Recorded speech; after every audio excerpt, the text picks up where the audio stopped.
السلام عليكم ورحمة الله وبركاته.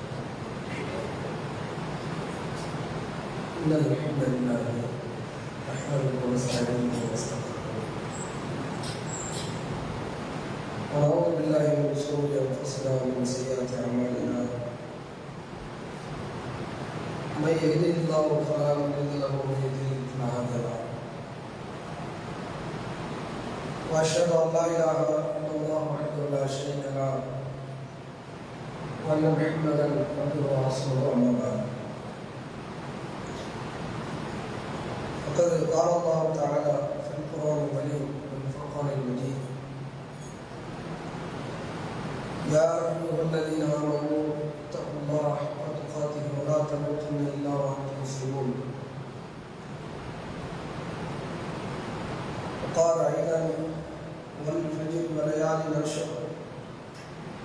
قال النبي صلى الله عليه وسلم: ما العمل في أيام العشر أفضل من عمل في هذه.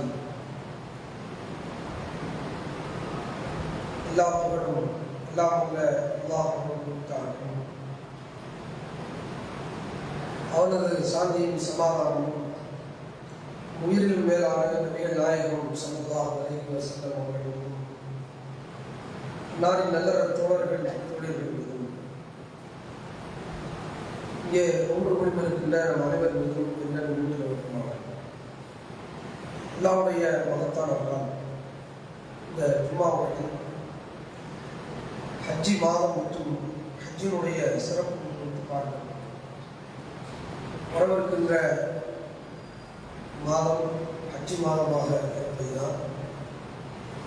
அந்த மாதத்தினுடைய சிறப்பு குறித்து முக்கிய கடமையான ஹஜ்ஜி குறித்து நாம் பார்க்க இருக்கிறோம். அதன் பிறகு அடுத்தடுத்த வாரங்களில் குர்பானுடைய சட்டங்கள் குறித்தும் நாம் பேச வேண்டும் இன்ஷா அல்லாஹ்.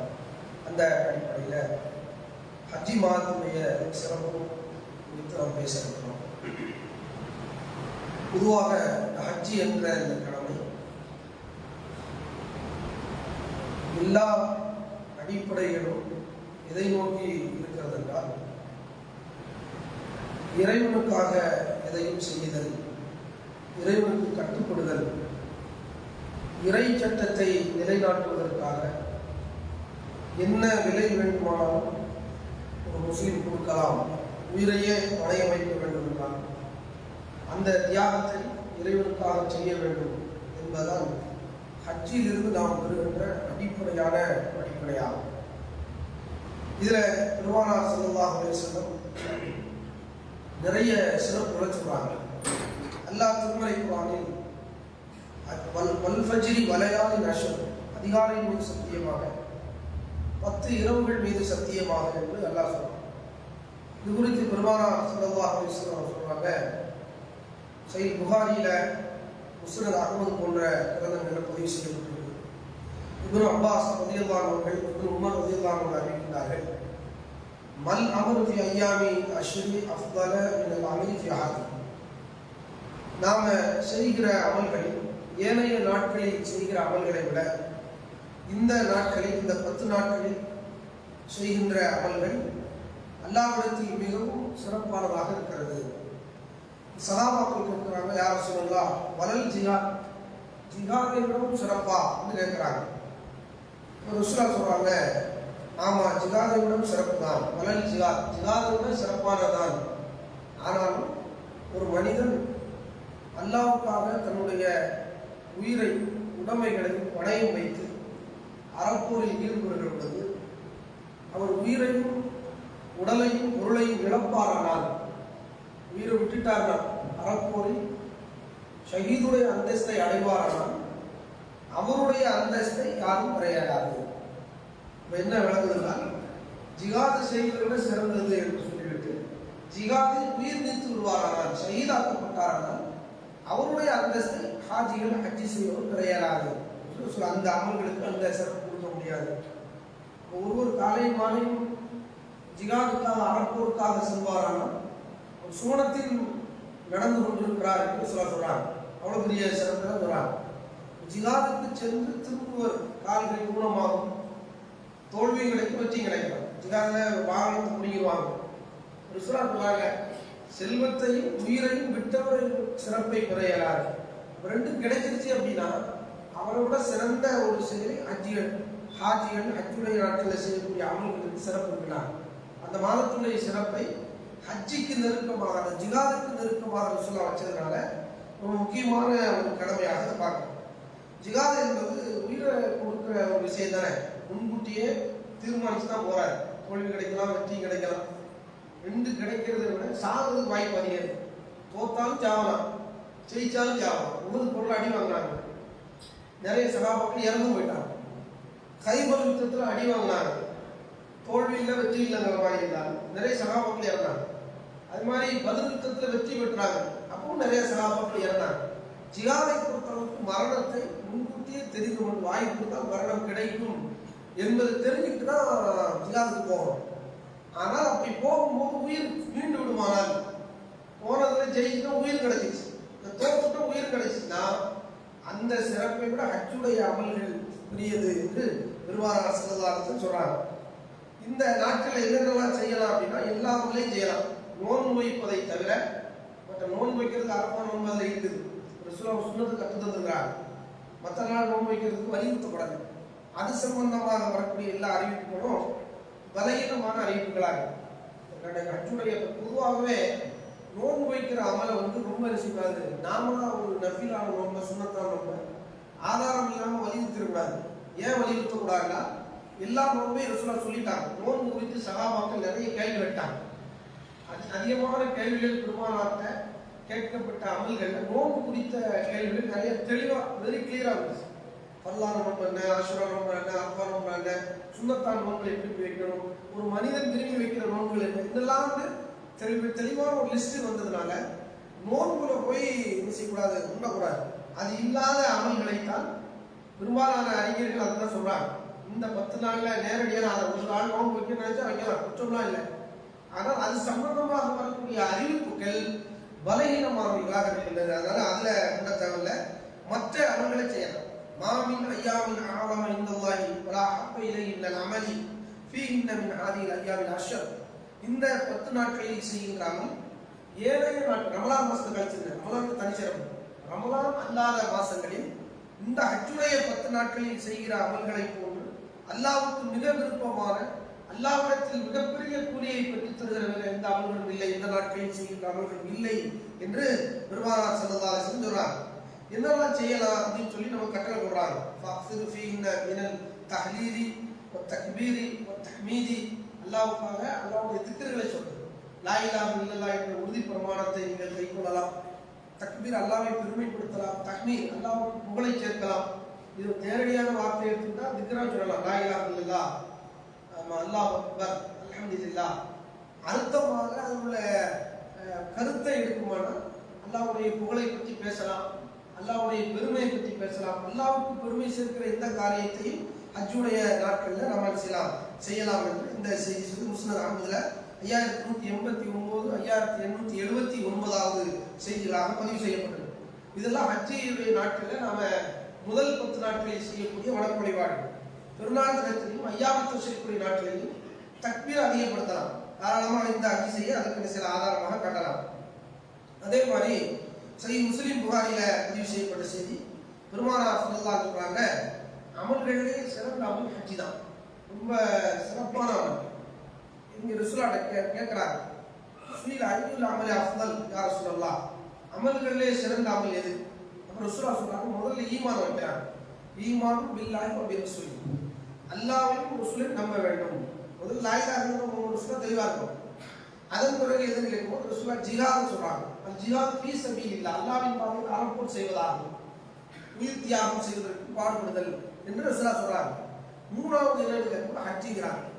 எவ்வளவு எத்தனை அமல்களுடைய சிறப்பு சொல்லும்போது ரசூலுல்லாஹ் பொதுவாக பிளான்ல கேட்கும்போது என்ன சொல்றாங்க, முதல்ல ஈமான், அதுக்கப்புறம் ஜிஹாத், அதுக்கப்புறம் அதாவது சிறப்புங்கிற அடிப்படையில் தரஜாங்கிற அடிப்படையில் ரசூலுல்லாஹ் மூணாவது வைக்கிறாங்க, ஹஜ்ஜை கொண்டு வைக்கிறாங்க. முதல்ல சொன்னாங்க ஜிஹாதோட பெருசுனாங்க, ஷஹீதுடைய அந்தஸ்தை அடைய மாட்டார், ஆனால் ஜிஹாதை விட பெருசு.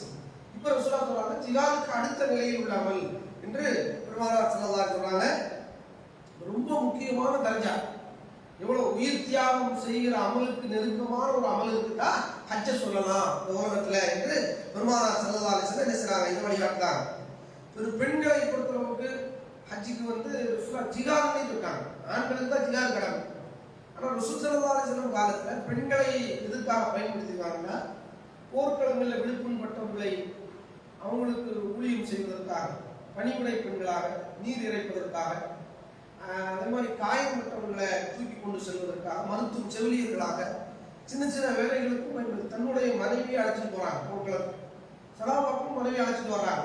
இதையெல்லாம் பார்க்கும்போது பெண்களுக்கும் சில வேலைகளை கொடுக்குறாங்க. போர்க்களத்தில் பெண்களுக்கு என்ன வேலைன்னு கேட்டால், அப்படி இல்லை, ஆயுதம் வேண்டி போர் செய்யத்தான் முடியாதே தவிர வேற மற்ற வேலைகள், உதிரி வேலைகளை செய்வதற்கு பெண்களை அனுமதிச்சிருக்கிறாங்க. ஆனா சகாபிய பெண்மணிகள் கேட்கிறாங்க, யாரும் சொல்லலாம், நாங்க அமல்களையே சிறந்த அமலாக ஜிகாதை தான் நீங்கள் திரும்ப திரும்ப சொல்றீங்க. ஈமானுக்கு பிறகு உயிரை கொடுக்குற விஷயம் இல்ல, உயிர் இருந்தால் தான் கொடுக்கணும்னு சொன்னா வச்சுக்கலாம். அந்த உயிரையே கொடுக்கணும்னு துணிகிற ஒரு அமல்ங்கிறது மிகப்பெரிய ஒரு விஷயமா இருக்கு ஈமானுக்கு. அதனால நாங்களும் அதை பெருசா நினைக்கிறோம். எங்களுக்கு அஃபலா முஜாஹித் யார் சொல்லலாம், அல்லாஹ் தூதரே எங்களுக்கு அனுமதி தாங்களா ஜிகாது செய்யறது வாழ் பிடிச்சி கேட்டது யாரு? அன்னை ஆயிஷா அலி. போர் படைய ஜமல் யுத்தத்தில் அலி அலிக்கு எதிராக களம் கண்ட ஒரு தலைவி கேட்கிறாங்க. சாதாரண பெண்மணியில பொலிட்டிக்கல் உமன், மிகப்பெரிய அறிவார்ல ஒரு முடிவுகளை எப்படி எடுக்கணும் அப்படிங்கிறதுல ஒரு நிர்வாகவியல் கோட்பாடை தெரிஞ்ச ஒரு பெண்மணியா இருக்கிறாங்க. பொதுவாக இயற்கையில வந்தாங்க. மன்னருடைய மனைவி என்றால் ராணி அந்தஸ்துக்கு போகும்போது அந்த கட்சி இருக்கத்தான் செய்யும், இருக்குதான் செய்யும். அந்த கட்சியில் ஆயிஷா எல்லாருக்கும் இருந்துச்சு.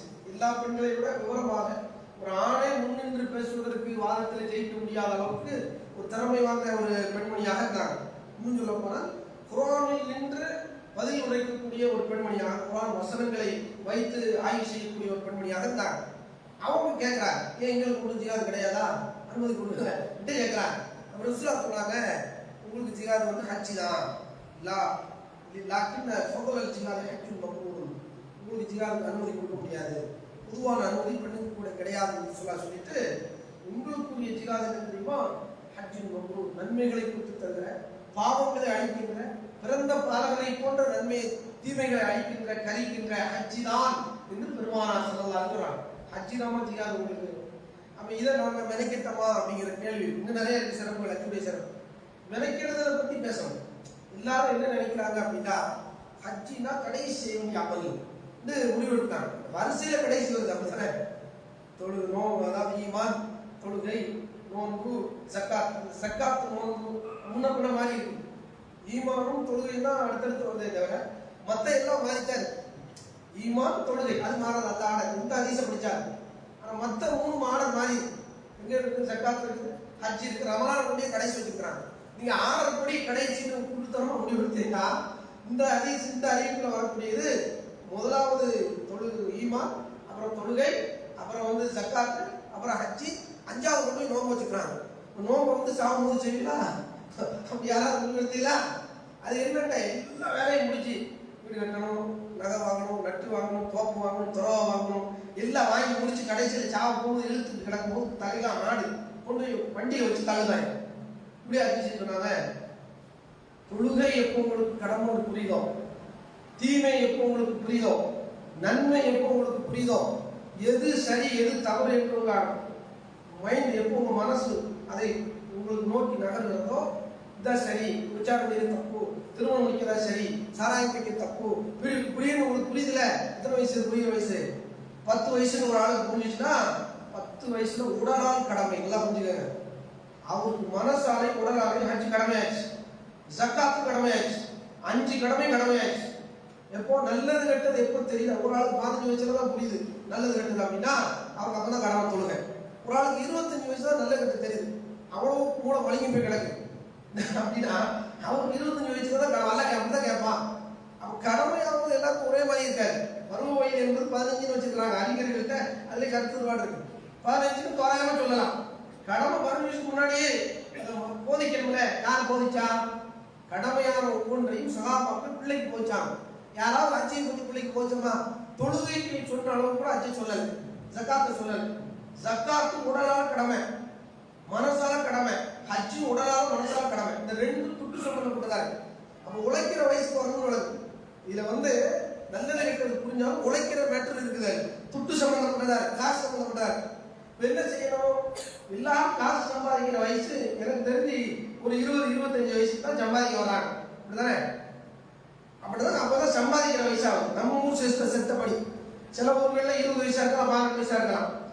இப்போ மதுரையில் ஒரு பையன் வந்து 12th படிக்கும் போதே 10 கோடி 200 ரூபாய் இன்வெஸ்ட்மெண்ட் பண்ணி 10 கோடிக்கு அதிகமாகிட்டான். அவர் ஆசை தொழிலுக்கு வந்து அவனும் ஆசையை பொறுத்து எத்தனை வயசுல சம்பாதிக்கணும்னு நினைக்கிறானா அப்ப இருந்து முடிவு எடுக்க வேண்டியதான்.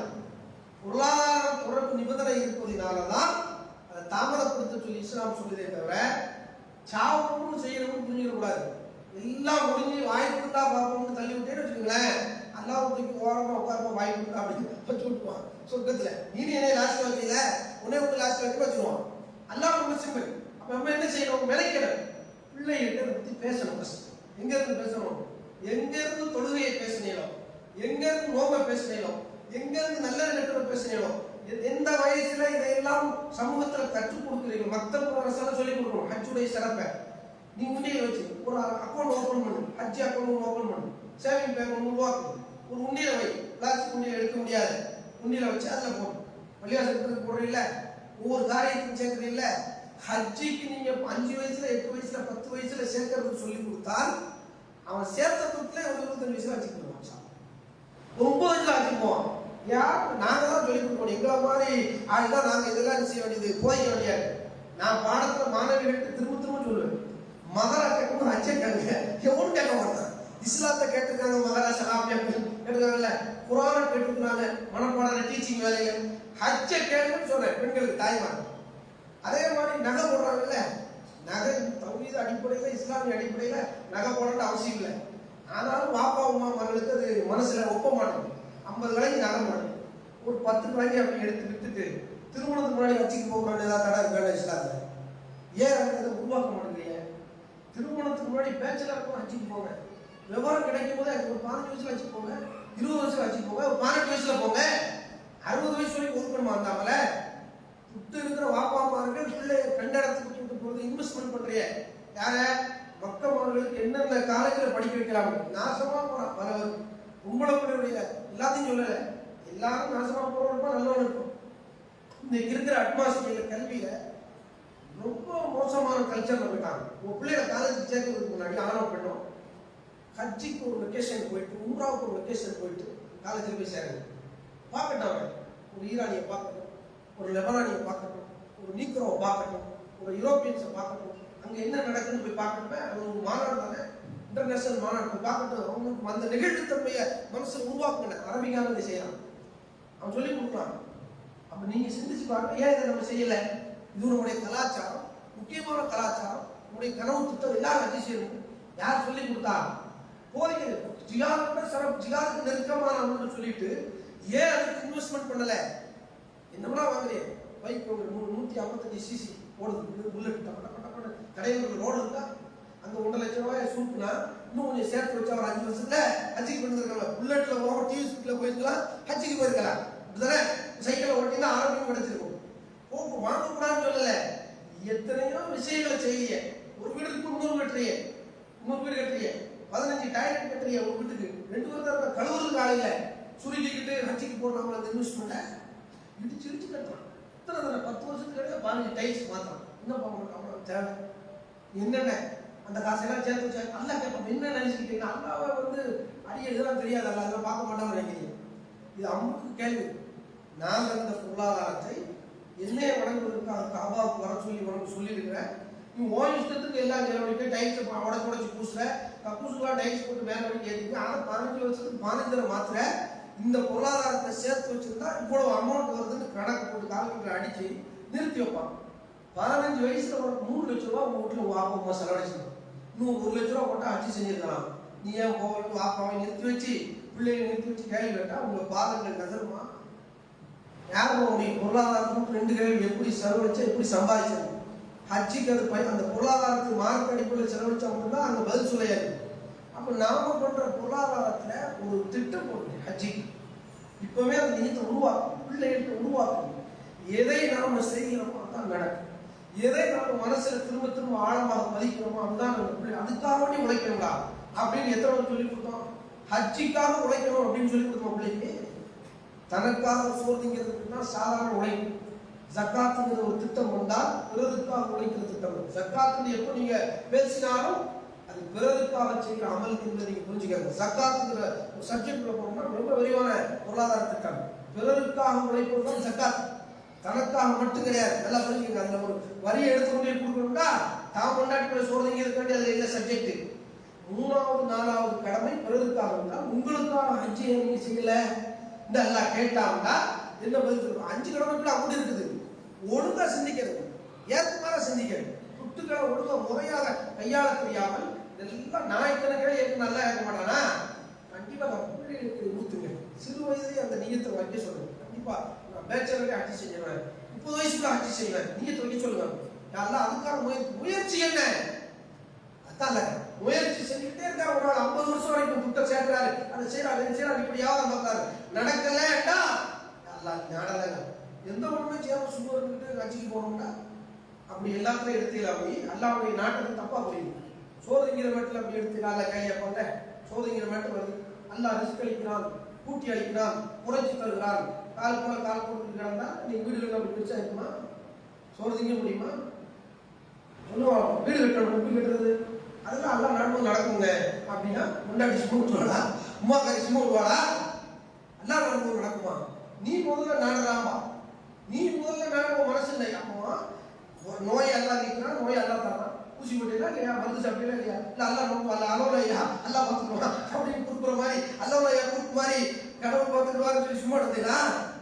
அப்போ உங்களுக்கு புரிஞ்சுதானே இருக்கு. அல்லாவுடைய நாட்டத்தை பற்றி நோய் மாத்திரை புரிஞ்சிருக்கீங்க, சோதனைகளை புரிஞ்சிருக்கீங்க, ரிஸ்கில் புரிஞ்சிருக்கீங்க, வீடுகளில் புரிஞ்சிருக்கீங்க, வைத்தியத்தில் புரிஞ்சிருக்கீங்க, எல்லாத்துலையும் புரிஞ்சிருக்கீங்க. ஹஜ்ஜிக்கு மட்டும் அல்லா நடமாட்டா யார் வைத்தியக்காரா இருக்கும்? ரப்பு கண்டிப்பா இத்தனை கேள்விகள் கேட்பான். இல்ல நம்பிக்கை.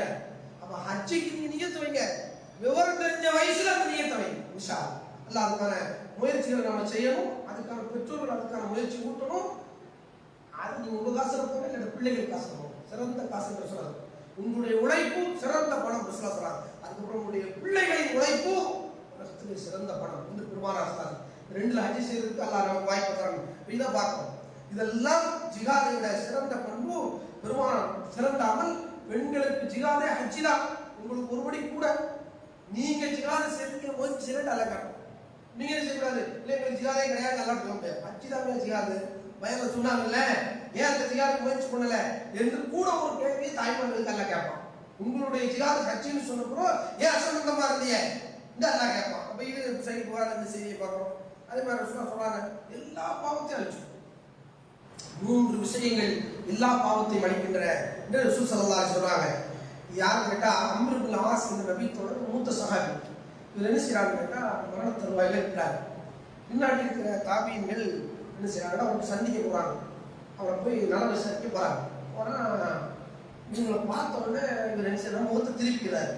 பேசுறதுக்கே அவருக்கு பிடிக்கல. திரும்ப என்னடா அவ்வளோதான் அப்படிங்கிற மாதிரி நினைக்கிறார். திரும்ப அவங்க மகனை பார்த்து திரும்பி அவர் சொன்னாரு, இல்லை உங்கள்கிட்ட ஒரு செய்தி கேட்க வந்திருக்கிறாங்க இன்னுள்ள சமுதாயம். நீங்கள் தெரிஞ்சாலுங்க நபி வழியை தெரிஞ்ச ஒரு ஆள் புறக்கணிக்கலாமா? திரும்புங்க அழுவ திரும்பி நின்று அழுவ வேற அழுந்தாரு. அவங்களுக்கு சார் உட்காந்துக்கிறாங்க. நகர மாதிரி இல்லை. செய்தியை கேட்டுதான் போனோம். அவங்க அப்படி மாசத்துல வந்தாச்சு செய்தி எடுத்துட்டு போயிருந்து அவங்க விடாப்படியா இருந்தாங்க. மகன் வாப்பாவும் மாலிச்சாயி சரி செய்தி சொல்லி வேணும்னு சொல்லி அவங்களுக்கு ஒரு நேரம் கழிச்சு தன்னுடைய நிலையை சொல்றாரு. நான் இஸ்லாத்துக்கு எதிரியாக இருந்தேன், நபியை கொலை செய்வதற்கு முயற்சித்தேன். எப்படி ஒரு சகாபி பாருங்க. அவர் இஸ்லாத்துக்குள்ள கொண்டு வந்த பிறகு அவங்க ஒரு நிறுவனம் இருக்காரு. பையத்தை செய்யறதுக்கு கையை நீட்ட சொன்னாங்க. ருஸ்லாம் நீட்ட சொன்னாங்க. ருஸ்லாம் நீட்டலாம் நீட்ட பையன் செஞ்சுட்டோம்ல கையை நீட்டு கையை எடுத்துல என்ன பாட்டு இருக்கிறாங்க. ஒரு நிபந்தனை வைப்பேன், அந்த நிபந்தனை ஏற்றுக்கிட்டா தான் நான் பையத்தை செய்வேன். புதுசாக வந்து கிளம்புறேன் பாருங்க. ருஸ்லா சொன்னாங்க. ருஸ்லா கேட்கிறார், என்னுடைய முந்திய பாவத்தில் நல்லா வந்து நபியை கொலை செய்து திட்டம் போட்டேன். நல்லா பண்ணிப்போனா நபியை கொலை செய்து திட்டம் போட்டாங்க. கொலார பாட்டு கொலை செய்யல திட்டம் போட்டுருக்காரு. அல்லா முந்திய பாவம் அன்பு பாவத்தை பண்ணிப்பானா பையன் செஞ்சா இஸ்லாத்துக்காண்டி வந்தா. ஆமா இதுல நம்ம சந்தேகம் அப்படின்னு அவர் சொல்றாரு. இந்த ஒரு வார்த்தையை கேட்ட பிறகு நான் அன்றைக்கு பிறந்த பாலகனாக சொல்றாரு உணர்ந்தேன். இது 3 விஷயத்த அவர் சொல்றாரு. ருசுலா சொன்னதாக அண்ணல் இஸ்லாம் எந்தி ஒரு மாற்றான இஸ்லாம் எல்லா பாவத்தையும் அழிச்சிடும். ஆனால் ஒண்ணு நிரூபிச்சிருக்கு. மனித உரிமை மீறல் ஏதாவது நடந்தா துட்டு வாங்கி வச்சுக்கல யாருக்கையாவது ஒரு 5 லட்ச ரூபா துட்டை வாங்கி ஒரு காப்பிட்ட சிலாத்து வந்துடுறது காப்பிட்டா இருக்கும் 5 லட்ச ரூபா ஆட்டையை போட்டு சிலாத்து வந்தா எல்லாம் போதே எல்லாம் மடிமா அப்படின்னு அமைதியா முஸ்லீமா அப்துல் கலாம் உட்காந்துலாம் நினைச்சா அது நடக்காது. அவன் என்ன செய்வான், அந்த ஜோசப் வந்துச்சு அல்லாடுக்கான் நெத்தி முடிவு பிடிச்சிக்கிட்டு இந்த அப்துல் காரு என்ன செய்ய 5 லட்ச ரூபா வாங்கிட்டு ஆள முடியுவாங்க. அப்ப அதுல மட்டும் நீங்க செய்யுங்க, எந்த மதத்துக்காக இருந்தாலும் மனித உரிமைகளை மன்னிப்பு கேட்டுங்க, ஜால் சாப் சொல்லிருங்க, துட்டை கொடுத்துருங்க. இது தவிர மற்ற எல்லா பாவத்தையும் மன்னிச்சிடும். அதுக்கப்புறம் சொல்றாங்க ஹிஜ்ரத் இஸ்லாத்துக்காண்டி நாடு திறந்து போது எல்லா பாவத்தையும் மன்னிக்கும். மூணாவது வந்தல் ஹஜ்ஜ எதையும் மாத்தாங்க. ஹஜ்ஜையும் ஒரு மனிதனுடைய எல்லா பாவத்தையும் மன்னிச்சிடும். அல்லாஹ்வுக்கு செய்யற தனக்கு செய்யற இபாதத்துக்கள்ல என்னென்ன எண்ண ஓட்டங்கள் அத்தனை பாவங்களையும் அல்லாஹ் ஹஜ்ஜினால் அழைத்து சொல்ல பேலன்ஸ் பேலன்ஸ் பண்ணுறாங்க. சிறப்புங்க. இதையே ஒட்டிய இதையே நீர்த்துக்கல இதையே பிள்ளைக்கு சொல்லல நல்லா கேட்டாங்க என்ன செய்வீங்க, ஹஜ்ஜிக்கு கூட சிறப்பு இருக்க. அப்ப இதுல கவனம் செய்யுங்க. பொருளாதாரம் உடைய நன்மைக்காக இருக்க வேண்டும். ஒருவனை சேர்த்து வைப்பதனால அந்த குரான் சேர்த்து வைக்க கூடாதுன்னு குரான் சொல்லும். சும்மா பேங்க்ல போட்டு உலகத்துல விவரம் பொருளாதாரம் என்பது சுற்றி கொண்டே வர வேண்டும். திருமுறை குரான் சொல்லும். திருமுறை குரான் பொருளாதாரத்தை ஒரு இடத்துல வச்சுக்கோ வைத்திகள் வெறும் பேப்பர். கவர்னர் கைது போட்ட ரிசர்வ் கவர்னர் கைது போட்ட வெத்து பேப்பர் ஒன்றும் செய்யாது. சுழற்சி என்ன, இன்வெஸ்ட்மெண்ட் என்ன, உலகத்துல இன்வெஸ்ட்மெண்ட் என்ன, மறுமைக்கான இன்வெஸ்ட்மெண்ட் என்ன, உங்களுடைய பொருளாதாரத்தில் 2 கேள்வி இருக்கு. ரொம்ப முக்கியமான ஒரு சப்ஜெக்ட் குரான் பேசுது, ஹதீஸ் பேசுது. ரசூலுல்லாஹ் சொல்றாங்க, ஒரு மனிதன் அல்லாஹ்வுக்காக ஹஜ் செய்யறான், வலம் யஃப்த் வலம் யஃப்ஸ, தீமை செய்யாமல் உடலுறவு கொள்ளாமல் இறைவனுக்காக ஹஜ் செய்தால் ரஜஅ கயௌமின் வரத்து உம்மு, அவன் தாய் அன்னைக்கு பெற்றெடுத்த பாலகனாக திரும்புகிறான். ஹஜ்ஜி போயிட்டு அல்ல ஏற்றாண்டா, நீங்க உம்மா என்னை இன்னைக்கு பெற்றெடுத்தால் என்ன பாவம் இருக்கின்ற ஏதாவது பாவம் இருக்குன்னா அன்று பிறந்த பாலகனாக திரும்புகிறான் என்று எல்லா பாவமும் சீரோ வந்துடும். இதை நாம கவனம் செய்யும். முஸ்லிம் புகாரி போன்ற பல கல்யாணத்தில் பேசணும். இன்னொரு இடத்துல சொல்றாங்க, ஒரு உம்ரா இன்னொரு உம்ரா இந்த இரண்டுக்கும் இடைப்பட்டதை சிறுபாவங்களை மன்னிக்கும் உம்ராக்கள். பிறகு ரசூலுல்லாஹ் சொல்றாங்க, அல் ஹஜ்ஜுல் மப்ரூர் லைஸ லஹு ஜஸாஉன் இல்லல் ஜன்னah, சோனத்தை தவிர கூலி இருக்கிறதா? இல்லவே இல்லைன்னா சோனம் தான் கூலி. ஹஜ்ஜுக்கு இதை விட ஒரு சிறந்த வார்த்தை சொல்ல முடியாது. சோனம் எல்லா பாவமும் சீரோ நீல் பேலன்ஸ் வந்துருச்சுன்னா நரகத்தில் ஒரு மனுஷன் குறையலும் சுத்தம் தான் போக முடியும் என்று பெருமானா சொல்றாங்க. சரி, புகாரி முஸ்லிம் இந்த செய்தியை பார்க்கலாம். இவ்வளவு ஹஜ்ஜுடைய சிறப்புகளை பெருமானா சொல்றாங்க. மாதத்துல செய்யக்கூடிய 10-13 நாட்கள் செய்யக்கூடிய அமல்களுக்கு சிறப்பு வராங்க. இதெல்லாம் கவனத்தில் வச்சுக்கலாம். அதை விட சிறப்பு என்று பெருமானா சொன்ன செய்தி இருக்கு. இதுல தான் அரஃபா நோன்பு இருக்குது. ஹிஜ்ரி அதாவது ஹஜ் மாசம் 9வது முறை அரஃபா. ஹாஜிகள் வைக்கக்கூடாது. ஹஜ் செய்யாத மற்ற எல்லா உலகத்தில் இருக்கிற எல்லா முஸ்லீம்களும் விரும்பி நோக்க வேண்டிய ஒரு சுண்ணத்தான் நோன்பு கட்டாயம். முந்தைய மற்றும் பிந்தைய வருகின்ற எதிர்காலத்தில் வரவிருக்கின்ற ஒரு ஆண்டு மற்றும் கடந்த காலத்தில் ஒரு ஆண்டுடைய பாவத்திற்கு பரிகாரமாகும், சிறுபாவங்களுக்கு பரிகாரமாகும். சரி, முஸ்லீம்களை பார்க்கிறோம். நோன்பு வைப்பது தொடர்பாக வரக்கூடிய எல்லா அறிவுகளும் பலகீனமாக இருக்கிறது. புரிந்து கொண்டு ஐயா முத்தீர்லாம் கூடாது, அதெல்லாம் கிடையாது, அப்படியா இப்படி நினைச்சுவாங்க. ஆட்டை அறுக்கிற மாதிரி பல பேர் உட்காந்து அறுத்துக்கிட்டு இருப்பாங்க.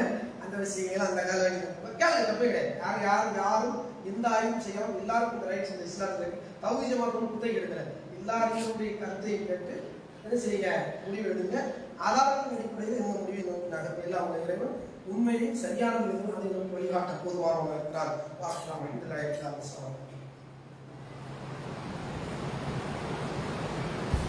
எல்லாரும் இல்லாமல் ஆல் ஐசான் ரஃபா இது ஒரு ட்ரெண்டிங் உலகெல்லாம் உச்சத்தை நோக்கி சென்று செய்திகளை எல்லாம் படித்திருக்கிறேன். பாலஸ்தீன வரலாற்றில் இதுவரைக்கும் இல்லாத அந்த சோதனை பூமியில் மிகப்பெரிய ஒரு சங்கடமான மனச்சங்கடமான பார்ப்பதற்கு மனம் ஏற்காத விஷயங்களை எல்லாம் இந்த இஸ்ரேல் என்கிற இந்த கள்ள பிள்ளை செய்து கொண்டிருந்தால், இதில் கடைசியாக போட்ட இந்த கூண்டில் ரெஃப்யூஜ் கேம்ப்னு சொல்லுவாங்க. அதாவது அடைக்கலத்திற்காக அரசாங்கமும் ஒதுக்கீடு செய்யும். ஐநா சபை வந்து அதெல்லாம் என்ன செய்யலாம், அந்த கேம்பஸ் வந்து உருவாக்கணும். அந்த கேம்ப் வந்து உருவாக்கணும். அதாவது நாட்டில் பாதுகாப்பு இல்லை அப்படின்னா, நம்ம நாட்டில் ஸ்ரீலங்காவில் இருந்த அகதிகள் முகாம் இல்லை, இந்த மாதிரி அந்த நாட்டிலே அகதிகள் முகாம், சொந்த நாட்டிலே அகதிகள் ஆக்கப்பட்ட ஒரு வரலாறு சோழ ஒரு பாலஸ்தீன வந்தார். ரெஃப்யூஜ் கேம்பில் வந்து வச்சுருக்காங்க. அதில் ஐநாவுடைய சபை மெம்பர்ஸ் அதில் இருக்காங்க. செத்தவங்கள 50 நெருக்கமானவங்க ஐநா சபை உறுப்பினர். ஆனால் ஐநா சபை வாயை வந்து பேசாங்க. சூடு சோழனை இல்லாமல் மானரோசம் இல்லாத ஒரு ஐநா சபை. துருக்கியுடைய என்ன சிஎம் கேட்டிருக்கிறார், மன்னர் வந்து அதை கேட்டிருக்காரு. துருக்கியுடைய மன்னர் வந்து கேட்டிருக்கிறார், பிரதமர் கேட்டார் கேள்வி, ஐநா சபை எதற்காக? ஐநா சபை என்பதை கண்டு வை, அறிவில்லையா ஐநா சபைன்னு கேட்டிருக்காரு. ஐநா சபைக்கு முஸ்லிம்களுடைய உங்களுடைய செனட் உறுப்பினர்கள் அந்த ஐநா சபையினுடைய அந்த உறுப்பினர்கள் கொலை செய்யப்பட்டிருக்கிறார்கள். நீங்க அப்பவும் இஸ்ரேல தடவைதான் உறுப்பினா மானம் சுற்றுச்சூழல் இல்லாதவர்கள் இஸ்லாமிய நாடுகள் இன்னும் எதை நோக்கி எதிர்பார்த்துக் கொண்டிருக்கீங்க கேள்வி கேட்கலாம். வெக்கம் இல்லையா? துருக்கி ஒரு காலத்தில் இந்த இஸ்லாமியர்களுடைய தலைமையிடமாக இருந்துச்சு. அங்கிருந்து ஒரு முதல் பொருள் வந்திருக்குன்னா சும்மா ஒரு மாதிரி எவ்வளவு பெரிய நடங்களை அந்த சமூகம் கண்டிருக்கும், எவ்வளவு பெரிய தலைமை இடத்துல இருந்து அந்த செய்தி வந்திருக்கு. சவுதி போன்ற நாடுகள் அரபு தேசங்கள் அமைதியாக இருக்காங்க. இன்னத்துக்கு நீங்கள்லாம் இருக்கிறீங்க, நீங்களே கேள்வி கேட்க வேண்டிய நிலை இருக்கிறது. இதை உலகத்தில் எடுத்து போகிற கம்யூனிஸ்ட் கட்சி இந்த நேரத்தில் நம்ம பாராட்டுறோம். இது போன்ற உலகத்தில் மனித உரிமைகள் மீறப்படும் போதெல்லாம் சின்னம் பார்க்காமல், குடி பார்க்காமல், கலர் பார்க்காமல், நிறம் பார்க்காமல், மனம் பார்க்காமல் இருக்கிற ஒரு சமூகமாக அந்த சமூகம் இருக்காங்க. சின்ன ஒரு குழுவாக இருந்தாலும் போராட்டத்தை இவங்க துவக்கிறாங்க. முதல் உலகம் முழுவதும் உள்ள கம்யூனிஸ்ட் அந்த பார்வை. ஆனால் முஸ்லிம்களாக இருக்கின்ற நமக்கு அந்த பார்வை. அதே போன்று பொதுவான இந்து உரிமை பேசுகின்றவர்கள் பொதுவாக இந்து ஜனங்கள் இதை பற்றி யாராவது பேசுகிற மாட்டுக்கறி சற்று பேச மாட்டாங்க, அமைதியாக இருக்கிறார். மாட்டுக்கறி அடி அங்கலாக்கு கொலை செய்யப்படுகிறான், அமைதியாக இருக்கிறார்.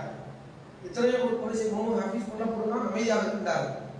ஏதாவது பிரச்சனை நம்மகிட்ட கேட்கறான், நீங்க பேசுகிறீர்களா, நீங்க பேசுகிறீங்களா மாட்டுக்கறியை பற்றி, மாட்டுக்கறி திங்க மாட்டேங்க செத்தா கிடக்கிறியா அப்படின்னு இன்னும் சாப்பிட்டதானே செய்யும். இந்த கேள்வியை நியாயமான கேள்வி எழுப்ப வேண்டிய நேரம் எல்லா கட்சிக்காரர்களும் இருக்கு. அப்படி இந்துக்களை பார்த்து கேட்க வேண்டிய கேள்வி. இப்போ எங்க ரத்தம் சுந்தரா மட்டும் தக்காளி சேர்த்துனா எங்களுக்கு மட்டும் அந்த ரத்தம் உணவு இருக்காது. வழியில் இருக்கிற அந்த எண்ணம் எங்களுக்கு முஸ்லீம்களுக்கு உயிர் அவ்வளவு கத்திரிக்காய் மாதிரி ஆயிடுச்சு, அவங்களுக்கு வெண்டைக்காய் மாதிரி ஆயிடுச்சா? இது சரியான கேள்வி தானே இல்லை. கேட்கிற மாதிரி ஒவ்வொரு இந்து சகோதரனும் உங்களுக்கு கேட்க வேண்டிய கேள்வி. மாட்டுக்கறி பிரச்சனை அமைதியாக இருந்து வருகிறார்கள். கள்ள மௌனம் இது எவ்வளவு பெரிய பெரும்பான்மை கூட்டத்திற்கு இந்த கேள்வி கேட்கும். தவறான மௌனம் ஒரு தேசத்தை அழிக்கும். ஜெர்மன் என்ற தேசம் அழிக்கப்படுவதற்கு பெரும்பான்மை சமூகம் அமைதியாக இருந்ததான் காரணம் என்று வரலாறு. அதனால ஜெர்மனியின் முதல் பொருளாக எல்லாத்தையும் பதிவு செய்கிறார்கள். எல்லாத்தையும் இன்னைக்கு முதல் பொருள் பாலஸ்தீனை பத்தி ஜெர்மனி பற்றி பேசுகிறாங்க. பிரிட்டிஷ்காரர் கூட்டாளி பேசுறாங்க. ஒரு காலனி ஆதிக்கத்தின் கீழே ஒரு நாடு ஜெர்மன் தேசம் அது இன்றைக்கு பேசுறது என்றால் என்ன காரணம்? நாங்கள் மௌனமாக இருந்தது இந்த உலகத்துக்கு செய்த துரோகம் என்று தலைமுறை தலைமுறையாக நீங்க பாராட்டு. ஹிட்லருடைய அடி, ஹிட்லருடைய அந்த தேசம் என்று பேசுறவங்க இன்றைக்கு வெட்கப்படுறான். இன்னைக்கு உலகத்துக்கு பாராட்டி ஒரு சின்ன நாட்டுக்கு இருக்கிற உணவு இல்லை. இதை பெரும்பான்மை கள்ள மௌனம், பொது உடைமை மௌனம் தவறானது, தீமைக்கு துணை போகும். இன்னைக்கு பொதுவாக மௌனமாக இருக்காங்க. மௌனமாக இருக்க வேண்டிய இடம் சிலது, பேச வேண்டிய இடத்துல மௌனமாக இருந்தால் அதிதிக்கு துணை போகிறீர்கள் என்று இஸ்லாம் வழிகாட்டு. பேச வேண்டிய இடத்துல அடிச்சு நொறுக்கணும், உயிர் போனாலும் அது இஸ்லாமுடைய அந்தஸ்து என்று இஸ்லாம். யார் தன்னுடைய பொருளுக்காக, உடைமைக்காக, உரிமைக்காக கொலை செய்யப்படுகிறான் அவன் சையில் என்று பெருமானா சொன்னான். அதில் என்ன முஸ்லீம்களுக்கு இந்துக்களை நோக்கி இந்த கேள்வி கேட்கும். சூடு சொல்ற வேணாமா? சூடு சொல்ற இல்லாத முஸ்லீம்களை நோக்கி இந்த கேளுங்கள், சிறுபான்மை கிறிஸ்தவர்களை நோக்கி இந்த கேள்வி கேளுங்க. என்னப்பா பாலஸ்தீன மனிதன் கிடையாது, அங்கே மனிதன் அவங்க சித்திர ரத்தமா, ஆட்டுக்குட்டி ரத்தமா, மாடு ரத்தமா, மனுஷன் அங்கே இருக்குன்னா இந்த கேள்வி நம்ம கேட்க வேண்டியது. இதெல்லாம் நமக்கு போய் சேர்க்கணும். செய்திகளை கண்ட செய்தியெல்லாம் போடாம இந்த செய்திகளை மட்டும் சேர்க்கணும். இந்த சோழர்களுக்கு ரொம்ப முக்கியமான செய்தி. வருகின்ற பொழுது, வலி வருகின்ற பொழுது கேட்கின்ற கேள்விக்கு தான் ஒரு வேலை இருக்கும். நாம வலியோடு இருக்கும்போது இந்த கேள்வி கேட்கும்போது அவங்க புரிந்து கொள்வதற்கான ஒரு நிலையை எல்லாம் ஏற்படுத்துவார். இதெல்லாம் ஒரு விஷயங்கள் குறிப்பாக இந்த ஜும்மாவில் தஷவுடைய இருப்பில் பாலஸ்தீன மக்களுக்காண்டி செய்யுங்க, வாட்சிங்க. இன்னொரு வாய்ப்பு இருந்தால் நிவாரண தொகையை அனுப்ப முடியுமானால் அதற்கான முயற்சிகளை எடுக்கிற நல்ல மக்களாக கண்டுபிடிவாங்க.